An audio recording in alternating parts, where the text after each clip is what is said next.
Back to my new channel mom's life YouTube channel. ನನ್ನ ಹೊಸ ಚಾನಲ್ನ ಸ್ಟಾರ್ಟ್ ಮಾಡಿದ್ದೀನಿ. ಇಂಟ್ರೊಡಕ್ಷನ್ ವಿಡಿಯೋ ನೀವು ನೋಡಿರ್ಬೋದು. ಪ್ಲೀಸ್ ನನ್ನ ಚಾನಲ್ಗೆ ಸಪೋರ್ಟ್ ಮಾಡಿ. ನಾನಿವತ್ತು ನಿಮ್ಮ ಜೊತೆ ಹೊಸ ವಿಡಿಯೋನ ಶೇರ್ ಮಾಡ್ತಿದ್ದೀನಿ. ಮೊದಲನೇ ವಿಡಿಯೋ ನನ್ನ ಮಗನ ಜೊತೆ ಯಾವ ಥರ ಇತ್ತು ದಿನ ಎಲ್ಲ ಅನ್ನೋದನ್ನು ಶೇರ್ ಮಾಡ್ತಿದ್ದೀನಿ. ಸಪೋರ್ಟ್ ಮಾಡಿ ನನ್ನ ಚಾನಲ್ಗೆ. ಪ್ಲೀಸ್ ಸಬ್ಸ್ಕ್ರೈಬ್ ಮಾಡ್ಕೊಂಡು ವಿಡಿಯೋ ನೋಡಿ. ಬನ್ನಿ ನೋಡೋಣ ಇವತ್ತಿನ ದಿನ ಯಾವ ಥರ ಇತ್ತು ಅಂತ. ಎಲ್ರಿಗೂ ಗುಡ್ ಮಾರ್ನಿಂಗ್. ನಾನಿವತ್ತು ಬೆಳಗ್ಗೆಯಿಂದ ವಿಡಿಯೋ ಸ್ಟಾರ್ಟ್ ಮಾಡ್ತಿದ್ದೀನಿ. ಇವತ್ತು ಬೆಳಗ್ಗೆ ಎದ್ದಿದ್ದು ತುಂಬ ಲೇಟ್ ಆಗಿಬಿಟ್ಟಿತ್ತು. 8 ಗಂಟೆನೇ ಆಗಿಬಿಟ್ಟಿತ್ತು. ಹಾಗಾಗಿ ಟಿಫಿನ್ ಮಾಡಿ ಮತ್ತು ನನ್ನ ಹಸ್ಬೆಂಡ್ ಬಾಕ್ಸಿಗೆ ಮಾಡೋಕ್ಕೆ ಲೇಟ್ ಆಗಿಬಿಡುತ್ತೆ ಅಂದ್ಬಿಟ್ಟು ಹೊರಗಡೆನೇ ಇಡ್ಲಿ ತೊಗೊಂಬರ್ತೀನಿ ಅಂತ ಹೇಳಿದರು. ಹಾಗಾಗಿ ನಾವು ನಾಷ್ಟ ಮಾಡೋದೇನಿರಲಿಲ್ಲ. ನನ್ನ ಮಗ ಎದ್ದಿದ್ದಾನೆ, ಅವನಿಗೆ ಏನು ಗಂಜಿ ತಿನ್ನಿಸ್ಬೇಕು ನಾನು.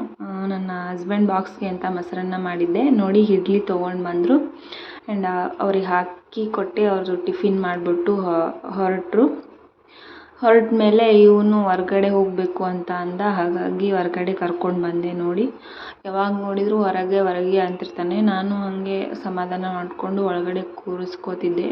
ಕ್ಲೈಮೇಟ್ ಮಾತ್ರ ತುಂಬ ಒಂಥರ ಮೋಡದ ಥರನೇ ಇದೆ, ಬಿಸಿಲೇ ಇಲ್ಲ. 2-3 ದಿನದಿಂದ ಆಯಿತು ಮಳೆ ಸ್ಟಾರ್ಟ್ ಆಗಿ ಕಂಟಿನ್ಯೂ ಆಗಿ ಬಿಸಿಲು ಕಂಪ್ಲೀಟಾಗಿ ಬಿದ್ದೇ ಇಲ್ಲ. ಇವನು ನೋಡಿ ಹೊರಗಡೆ ಜನರನ್ನ ಹೋಗೋದು ಬರೋದು ನೋಡೋದು ಇವನಿಗೆ ಇಷ್ಟ. ಹಾಗಾಗಿ ಹೊರಗಡೆನೇ ಇರ್ತೀನಿ ಅಂತಾನೆ. ಆ್ಯಂಡ್ ಇಲ್ಲಿ ಮತ್ತೆ ಸ್ವಲ್ಪ ಹೊತ್ತು ಏನೋ ಸಾಂಗ್ ಬರ್ತಾಯಿತ್ತು ಅಂತ ಡ್ಯಾನ್ಸ್ ಮಾಡ್ತಿದ್ದಾನೆ. ಎಂಜಾಯ್ಮೆಂಟ್ ಮಾಡ್ಕೊಂಡು ಓಡಾಡ್ಕೊಂಡಿದ್ದಾನೆ. ಅವನಿಗೆ ಯಾವಾಗಲೂ ಹೊರಗಡೆನೇ ಇರಬೇಕು ಅನ್ನೋ ಆಸೆ. ಏನೋ ಗೊತ್ತಿಲ್ಲ ನನಗೂ. ಮಕ್ಕಳಂದ್ರೇ ಹಾಗೆ ಹೊರಗಡೆನೇ ಅಂತಿರ್ತಾರೆ. ಯಾವಾಗ ನೋಡಿದರೂ ಬಾಗಿಲ ಕಡೆ ಕೈ ತೋರಿಸಿ ಹೋಗಮ್ಮ ಹೊರಗಡೆ ಹೋಗಮ್ಮ ಅಂತಿರ್ತಾನೆ. ನಾನು ಎಲ್ಲಿ ಹೊರಗಡೆ ಕೆಳಗೆ ಹೋಗಲ್ಲ, ಇಲ್ಲೇ ಮುಂದ್ಗಡೆನೇ ಓಡಾಡಿಸ್ಕೊಂಡಿರ್ತೀನಿ ಅವನ್ನ. ಸುಮ್ಮನೆ ಇರಲ್ಲ. ಮೇಲ್ಗಡೆ ಆ ಕಡೆ ಕೆಬ್ಬಣದ್ದು ಪ್ಯಾಂಟುಣಿ ಮಾಡಿದ್ದಾರೆ, ಅಲ್ಲೇ ಹೋಗಿ ನಿಲ್ತಾನೆ. ಮೇಲ್ಗಡೆ ಹೋಗ್ತಾನೆ, ಎಲ್ಲಿ ಬಿದ್ದುಬಿಡ್ತಾನೆ ಅನ್ನೋ ಭಯ ನನಗೆ. ನೋಡಿ ಏನು ಮಾಡ್ತಿದ್ದಾನೆ, ಬಾರ್ಗಿ ತೊಗೊಂಡು ಬಳೆಯೋದು ಇದೆಲ್ಲ ಮಾಡ್ತಾನೆ. ಆ್ಯಂಡ್ ಅವನಿಗೆ ಟಾಯ್ಲೆಟ್ ಬಂದಿತ್ತು ಅಂತ ಹಂಗೆ ಕೂತ. ಇವಾಗ ಮತ್ತೆ ಏನೋ ಹೇಳ್ತಿದ್ದಾನೆ, ಹೊರ್ಗಡೆ ಕರ್ಕೊಂಡು ಹೋಗು ಅಂತ ಹೇಳ್ಬಿಟ್ಟು ಕೈ ತೋರಿಸ್ತಿದ್ದಾನೆ. ನನಗಿನ್ನೂ ಅರ್ಥ ಆಗ್ತಿಲ್ಲ. ಸ್ವಲ್ಪ ಲೇಟಾಗಿ ಗೊತ್ತಾಯಿತು. ಅವನಿಗೆ ತುಳಸಿ ಎಲೆ ಬೇಕಂತೆ ತಿನ್ನೋಕ್ಕೆ, ಅದಕ್ಕೆ ಆ ಥರ ಹೇಳ್ತಿದ್ದಾನೆ. ನಾನು ಕೊಡ್ತೀನಿ ಅವನಿಗೆ, ಅದು ತಿಂತಾನಂತೆ. ಹಂಗಾಗಿ ಆ ಥರ ಮಾಡ್ತಾಯಿದ್ದ. ತಿನ್ನಿಸ್ಬಿಟ್ಟು ಮತ್ತೆ ಒಳಗಡೆ ಕರ್ಕೊಂಬಂದೆ. ಮಲಗಿಸಿದ್ರಾಯ್ತು, ಟೈಮ್ ಆಗಿದೆ ಅಂದ್ಬಿಟ್ಟು ಜಳಕಕ್ಕೆ ಕರ್ಕೊಂಬಂದೆ. ನೋಡಿ ಸ್ನಾನ ಮಾಡೋಕ್ಕೆ ರೆಡಿ ಆದರೆ ಅಲ್ಲೇ ನಿಂತ್ಬಿಡ್ತಾನೆ ಒಂದು ತಾಸುಗಟ್ಟಲೆ. ಅದೆಲ್ಲ ಆದಮೇಲೆ ನೋಡಿ ಫೈನಲಾಗಿ ಅವನಿಗೆ ನಿದ್ದೆ ಜೋರಾಗಿ ಬಂದಿತ್ತು. ಜಳಕ ಮಾಡೋಣ ಇನ್ನೂ ಜೋರಾಯಿತು. ಆ್ಯಂಡ್ ಅವನಿಗೆ ಮಲಗಿಸಿದೆ.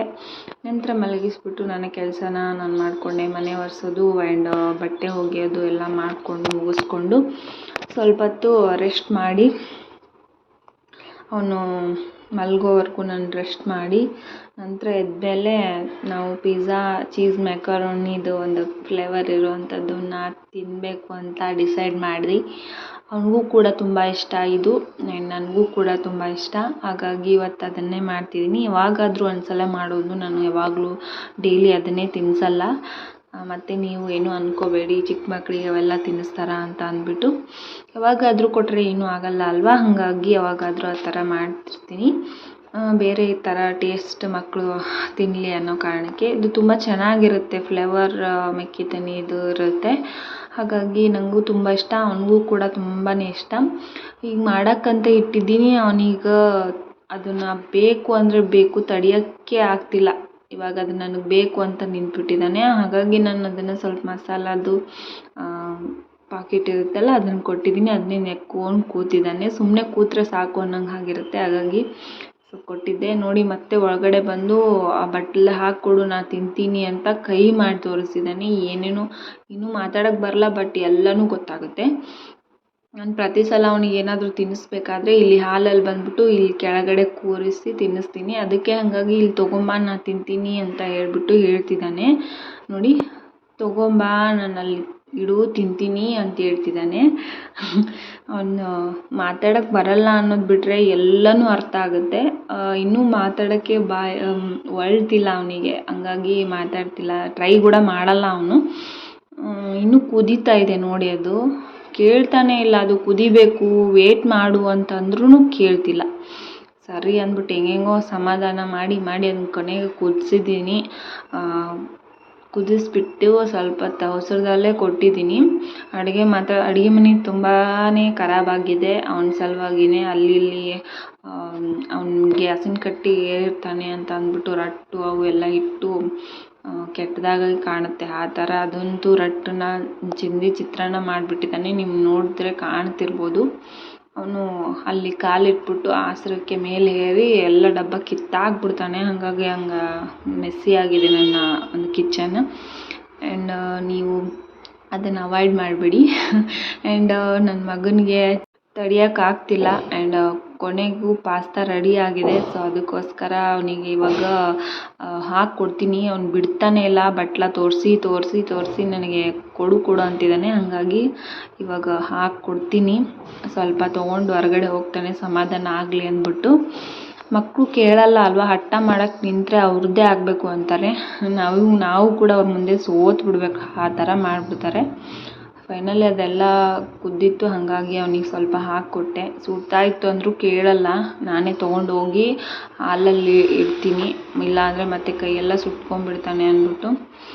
ಅವನಿಗೆ ಅವ್ನು ತಿನ್ನೋ ತನೂ ಸಮಾಧಾನ ಇಲ್ಲ ಇವಾಗ. ಅಷ್ಟು ಇಷ್ಟ ಅವನಿಗೆ. ಏನೋ ನೋಡಿ ಕೆಳಗಡೆ ಚೆಲ್ಬಿಡ್ತು. ಕೇಳೋದೇ ಇಲ್ಲ. ಎಷ್ಟು ಎದುರಿರ್ತಾನೆ ಇವಾಗಲೇ. ನನಗಂತೂ ಭಯ ಆಗ್ಬಿಡುತ್ತೆಪ್ಪ, ನಾಳೆ ಹಿಂಗೆ ಆದರೆ ಹೆಂಗೆ ಮಾಡಬೇಕು ಅಂತ ಅಂದ್ಬಿಟ್ಟು. ಇವಾಗ ಮಕ್ಕಳಲ್ವಾ ಹಠ ಮಾಡ್ತಾರೆ. ಮುಂದೆ ದೊಡ್ಡವರಾದ್ಮೇಲೆ ಎಲ್ಲ ಅರ್ಥ ಆಗುತ್ತೆ. ಇವಾಗ ನಾವೇ ಸ್ವಲ್ಪ ಅವ್ರಿಗೆ ಸಮಾಧಾನ ಮಾಡ್ಕೊಂಡು ಹೋಗಬೇಕಷ್ಟೆ. ಪ್ರತಿಯೊಬ್ಬರ ಮನೆಯಲ್ಲೂ ಈ ಥರ ಮಕ್ಕಳು ಇದ್ದೇ ಇರ್ತಾರೆ ಅಲ್ವಾ. ಕೆಲವು ಮಕ್ಕಳು ಒಂದೊಂದು ಥರ ಡಿಫ್ರೆಂಟ್ ಆಗಿರ್ತಾರೆ ಅಂತ ನನ್ನ ಅಭಿಪ್ರಾಯ. ಎಲ್ಲ ಮಕ್ಕಳು ತುಂಬ ತರಲೇ ಇರಲ್ಲ. ಸ್ವಲ್ಪ ಹೇಳಿದ್ದು ಕೇಳ್ತಿರ್ತಾರೆ, ಸಮಾಧಾನ ಇರ್ತಾರೆ. ಬಟ್ ನನ್ನ ಮಗ ಮಾತ್ರ ತರಲೆ ಗುಂಪಿಗೆ ಸೇರ್ತಾನೆ. ತುಂಬ ತುಂಟ. ತಂದೆ ಆಗಬೇಕು ಅಂತಾನೆ. ಗಂಡು ಮಕ್ಕಳೇ ಈ ಥರ ಅಂತ ಅನಿಸುತ್ತೆ. ಹೆಣ್ಮಕ್ಳಾದರೆ ಸ್ವಲ್ಪ ಸಮಾಧಾನ ಇರ್ತಾರೆ. ಎಲ್ಲರೂ ಹಾಗೆ ಹೇಳ್ತಾರೆ, ಗಂಡು ಮಕ್ಕಳಾದರೆ ಈ ಥರ ಮಾಡೋದು ಅಂತ ಅಂದ್ಬಿಟ್ಟು. ಇವಾಗ ನೋಡಿ ತಂದು ಹಾಲಲ್ಲಿ ಇಟ್ಟಿದ್ದೀನಿ. ತಿನ್ನೋಕೆ ಫುಲ್ ರೆಡಿ ಆಗಿಬಿಟ್ಟಿದ್ದಾನೆ. ಅಷ್ಟಿಷ್ಟ ಅವನಿಗೆ. ಸುಡ್ತಿದೆ ಅಂದರೂ ಕೇಳ್ತಾ ಇಲ್ಲ. ಆ್ಯಂಡ್ ನಾನು ಕೂಡ ತೊಗೊಂಬಂದು ಅವನ ಜೊತೆಗೆ ತಿಂತಾಯಿದ್ದೀನಿ. ಮುಂದೆನೇ ಇದ್ರೇ ಸ್ವಲ್ಪ ಚೆಲ್ಲದೇನೆ ತಿಂತಾನೆ. ನಾನು ಕೂಡ ಅವ್ನಿಗೆ ಹಂಗೆ ಮೆಲ್ಲಗೆ ತಿನ್ನಿಸ್ಕೊಂಡು ಜೊತೆಯಲ್ಲೇ ಇಬ್ಬರು ಕೂಡ ತಿಂತಿದ್ದೀವಿ. ನೋಡಿ ಯಾವ ಥರ ಎಂಜಾಯ್ ಮಾಡ್ತಿದ್ದೀನಿ ತಿನ್ನೋಕ್ಕೆ. ಅಬ್ಬಬ್ಬಬ್ಬಾ ಎಷ್ಟು ಚೆನ್ನಾಗಿ ತಿಂತಿದ್ದಾನೆ ನೋಡಿ. ಇವಾಗಲೇ ಎಲ್ಲ ತಿನ್ನಬೇಕು ಅನ್ನೋದು ಕಲ್ತ್ಬಿಟ್ಟಿದ್ದಾನೆ. ತಾನೇ ತಿನ್ನಬೇಕು ಅಂತಾನೆ. ನಾವೇನು ತಿನ್ನಿಸೋದೇ ಬೇಕಿಲ್ಲ ಅವನಿಗೆ. ಒಂದು ಜೊತೆಗೆ ಸ್ಪೂನ್ ತೊಗೊಂಡೇ ಬರ್ಬೇಕು ನಾನು ಅವ್ನಿಗೆ ಏನಾದ್ರು ತಿನ್ನಿಸ್ಬೇಕಾದ್ರೆ. ಎಷ್ಟು ನೀಟಾಗಿ ತಿಂತಿದ್ದಾನೆ ನೋಡಿ ಕುಂತ್ಕೊಂಡು. ಆಮೇಲೆ ತಿಂದಿದ್ದಾಯಿತು. ಇವಾಗ ನೀರಲ್ಲಿ ಆಟ ಆಡೋದು ಅವ್ನ ಕೆಲಸ. ನೀರು ಕುಡಿಲಿಕ್ಕೆ ಅಂತ ಕೊಟ್ಟರೆ ಮನೆ ತುಂಬ ನೀರೆಲ್ಲ ಚೆಲ್ಲಾಡಿ ರಾಡಿ ಮಾಡಿಟ್ಬಿಡ್ತಾನೆ ಮನೇನ. ನಾನು ಹಿಂದೆಯಿಂದ ತೋರಿಸ್ಕೊಂಡು ನಾ ಬರಬೇಕು. ಕುಡೀಲಿ ಅಂತ ನೀರು ಕೊಟ್ಟರೆ ಆ ಥರ ಮಾಡ್ತಾನೆ. ನೀರು ಕುಡ್ಸೋಕೆ ಹೋದರೆ ತಾನು ಕುಡಿಯಲ್ಲ. ಅವ್ನ ಕೈಯಲ್ಲೇ ಕೊಡಬೇಕಂತೆ. ತಾನೇ ಕುಡಿತಾನಂತೆ. ಸ್ವಲ್ಪ ಕುಡಿದ್ಬಿಟ್ಟು ನೀರಲ್ಲೆಲ್ಲ ಕಡೆ ಚೆಲ್ಲಾಡ್ಕೊಂಡು ಬಂದುಬಿಡ್ತಾನೆ. ಇವಾಗ ನೋಡಿ ಹೇಗೆ ಮಾಡ್ತಿದ್ದಾನೆ ಅಂತ. ಇವಾಗ ಸ್ವಲ್ಪ ಅವನಿಗೆ ಏನೋ ತಿನ್ನೋಕೆ ಕೊಟ್ಟಿದ್ದೆ, ಅದನ್ನೆಲ್ಲ ಬಾಯಿ ತುಂಬ ಮಾಡಿಕೊಂಡು ನಿಂತಿದ್ದಾನೆ. ಸಾಯಂಕಾಲ ನಾನು ಸ್ವಲ್ಪ ಮಾನೆ ಹಣ್ಣು ತಿಂದಾಯಿತು ಅಂತ ಅಂದ್ಬಿಟ್ಟು ಮಾನೆ ಹಣ್ಣು ಹೆಚ್ಚಿದ್ದೆ. ಅದು ಆಲ್ರೆಡಿ ತುಂಬಾ ಮೆತ್ತಗಾಗ್ಬಿಟ್ಟಿತ್ತು. ಇವನಿಗೆ ಕೊಟ್ಟರೆ ಯಾವ ರೇಂಜಿಗೆ ಮಾಡ್ತಿದ್ದಾನೆ ನೋಡಿ. ಎಲ್ಲ ಅದನ್ನು ಸಾಬೂನು ಥರ ಮೈಯೆಲ್ಲ ಉಜ್ಕೊತಿದ್ದಾನೆ. ಬಂಡೆ ಎಲ್ಲ ಗಲೀಜು ಮಾಡಿಬಿಟ್ಟಿದ್ದಾನೆ. ನಾನು ನನ್ನ ಪಾಡಿಗೆ ಟಿ ವಿ ನೋಡ್ಕೊಂಡು ತಿಂತಾಯಿದ್ರೆ ಇವನು ಈ ಥರ ಮಾಡ್ತಿದ್ದಾನೆ. ನೋಡಿದ ತಕ್ಷಣ ಸಿಟ್ಟು ಬಂತು. ಏನು ಮಾಡೋಕ್ಕಾಗಲ್ಲ. ನಾವೇ ಎಲ್ಲ ಅದನ್ನು ತೆಗಿಬೇಕು. ಅವ್ರಿಗೇನು ಅರ್ಥ ಆಗಲ್ಲ. ಆ್ಯಂಡ್ ಅದೆಲ್ಲ ಆದಮೇಲೆ ಕ್ಲೀನ್ ಮಾಡಿಬಿಟ್ಟು ಇವಾಗ ಅವನಿಗೆ ಆ ಥರ ಗಾಡಿ ಬೇಕಂತ ಅದನ್ನು ಕೊಟ್ಟೆ. ಅದನ್ನು ಸುಮ್ಮನೆ ಆಡ್ತಾನೆ. ಅದನ್ನು ಇಲ್ಲ, ಅಲ್ಲೋಗಿ ಗುದ್ದಿ ಇಲ್ಲೋಗಿ ಗುದ್ದಿ ಬಾಗಿಲಿಗೆಲ್ಲ ಗುದ್ದಿ ಸೌಂಡ್ ಮಾಡ್ತಾನೆ. ಅಪ್ಪ ಏನು ಹುಡುಗ ಅಂದರೆ, ಬೇಡ ಅಂತಂದ್ರೆ ಅದನ್ನೇ ಮಾಡ್ತಾನೆ ಅಲ್ಬತ್ತು. ಮತ್ತು ಅದೆಲ್ಲ ಆದಮೇಲೆ ಮತ್ತು ಹೊರಗಡೆ ಬಂದ. ಅಲ್ಲಿ ನೋಡಿ ಯಾವ ಥರ ನೋಡ್ತಿದ್ದಾನೆ. ಎಲ್ಲಿ ಬಿದ್ದುಬಿಡ್ತಾನೆ ಅನ್ನೋ ಭಯ ನನಗೆ. ಒಬ್ಬನೇ ಎಲ್ಲೂ ಬಿಡೋಂತಿಲ್ಲ. ಹಿಂದೆನೇ ಇರಬೇಕು ಇವನಿಗೆ. ಏನೂ ಗೊತ್ತಾಗಲ್ಲ. ಹಾಗಾಗಿ ತುಂಬಾ ಕಾವಲು ಕಾಯಬೇಕು. ಚಿಕ್ಕ ಮಕ್ಕಳು ಅಲ್ವಾ, ನಾವು ತುಂಬ ಹುಷಾರಾಗೇ ಇರಬೇಕು. ನೋಡಿ ಮೇಲ್ಗಡೆ ಹೇಗೆ ಏರ್ತಾನೆ ಅಂತ. ಮಳೆ ಬರೋ ಥರ ಆಗಿಬಿಟ್ಟಿದೆ. ಇವನಿಗೆ ಏನು ಭಯನೇ ಇಲ್ಲಪ್ಪ. ಏನು ಮಾಡಬೇಕು ಅಂತಲೇ ತಿಳಿಯಲ್ಲ ನನಗೆ. ಮೇಲ್ಗಡೆ ಹೋಗಿ ನಿಂತಿದ್ದಾನೆ ನೋಡಿ. ಕೆಳಗಡೆ ಏನಾದರೂ ಸ್ವಲ್ಪ ಸ್ಲಿಪ್ಪಾಗಿ ಬಿದ್ದರೆ ಕೆಬ್ಬಣದ್ದದು ತುಂಬಾ ಹೇಟ್ ಆಗುತ್ತೆ. ನನಗೆ ತುಂಬ ಭಯ ಅಲ್ಲಿ ಹೋದರೆ, ಅದಕ್ಕೆ ಹೊರಗೆ ಕರ್ಕೊಂಡು ಹೋಗೋಕ್ಕೆ ಭಯ ಇವನ್ನ. ಮತ್ತೆ ಹೊರಗಡೆ ಹೋಗಬೇಕು ಅಂತಾನೆ. ನಾನು ಸ್ವಲ್ಪ ತಾಡಿಸಿ ಹೊರಗೆ ಕರ್ಕೊಂಬಂದರೆ ಇವ್ನು ಮತ್ತೆ ಹೋಗ್ತೀನಿ ಅಂತಾನೆ.